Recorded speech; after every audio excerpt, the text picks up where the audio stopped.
Biografia de Zubel Kun, capítulo 18. Não há tristeza em nosso coração.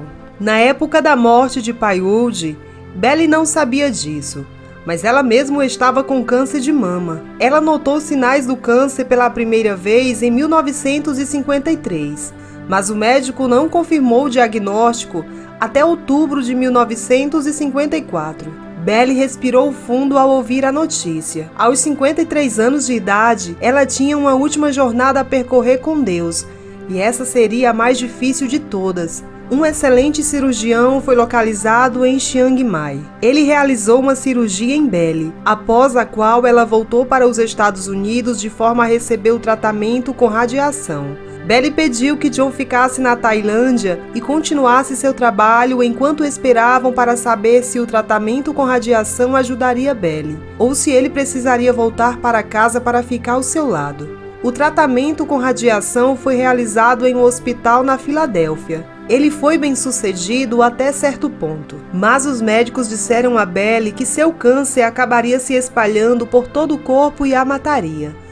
Ninguém, porém, poderia prever quanto tempo isso poderia levar. Assim que Belle estava se sentindo forte o suficiente, ela voltou para seu apartamento no segundo andar em Yato, Illinois. Seu filho Danny, que agora tinha 11 anos, se juntou a ela lá e começou a frequentar uma escola mais próxima. Catherine também veio ficar com ela. Como sempre, Belle procurou maneira de servir ao povo liso e decidiu que mais livros deveriam ser escritos sobre eles. Ela pegou sua coleção de cartas de oração, seu diário e sua máquina de escrever e começou a trabalhar. As palavras fluíram, e logo Belle havia composto mais um livro, A Subida até as Tribos, que falava sobre o trabalho da missão no norte da Tailândia. Ela escreveu também um outro livro chamado Uma Folha Verde na Seca, a história dos 2 últimos missionários fora da China. Além disso, ela também escreveu uma obra chamada A Busca e outra obra chamada Na Arena, coleções de histórias de sua própria vida. Belle também continuou a escrever cartas de oração que foram amplamente distribuídas. Era difícil para ela dizer aos que liam as cartas de oração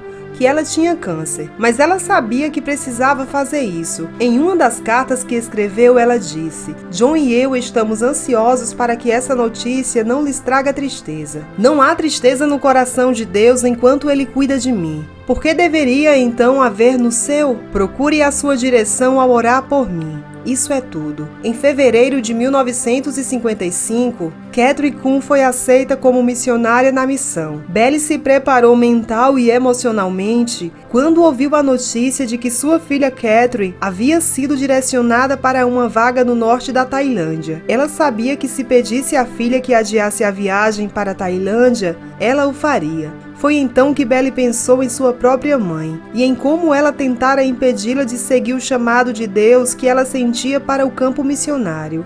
Não, Belle disse a si mesma, mesmo se eu estiver morrendo, não ficarei no caminho de Deus. Minha filha foi chamada para servir e devo deixá-la ir. No entanto, houve lágrimas à medida que a hora da partida de Catherine se aproximava. Lágrimas de tristeza porque Belle sabia que nunca mais veria sua filha na terra, e lágrimas de alegria porque sua filha continuaria o chamado para pregar aos lisos e a outras pessoas de tribos necessitadas. Quando Catherine chegou à Tailândia, cartas fluíram entre mãe e filha. Belle ficou encantada quando soube que sua filha havia ficado noiva do companheiro missionário Don Hullison. Belle conhecia bem o jovem e estava confiante de que um dia ele seria um marido maravilhoso para Catherine, bem como um bom pai. Em 1955, a missão enviou John da Tailândia para casa para ficar com Belle. Logo depois que John chegou a Yaton, uma carta veio de Oak Flat. A carta era de Lúcius, que relatava o seguinte: todos os evangelistas estão seguros, e a escola bíblica começou com quase 80 estudantes. A mensagem continuava narrando que ele visitara mais de 30 aldeias por ano, onde ele contara um total de 270 famílias cristãs. Ele também dizia que desde que os comunistas haviam conquistado a China, houvera mais de 700 batismos entre os lisos. O coração de Belle disparou com as notícias, e por um momento ela sentiu como se estivesse de volta à terra dos lisos. Ela podia se ver correndo por trilhas íngremes e estreitas nas montanhas,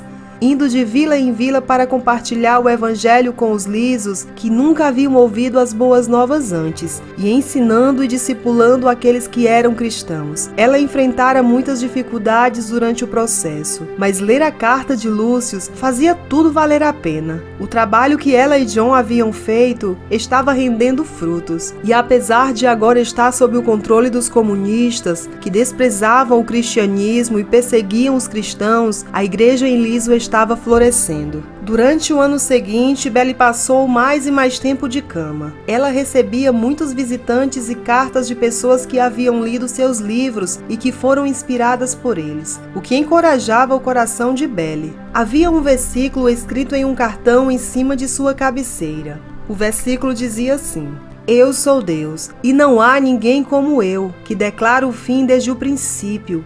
Isaías, capítulo 56, dos versículos 9 ao 10. Em 20 de março de 1957, a vida de Isobel Kuhn chegou ao fim.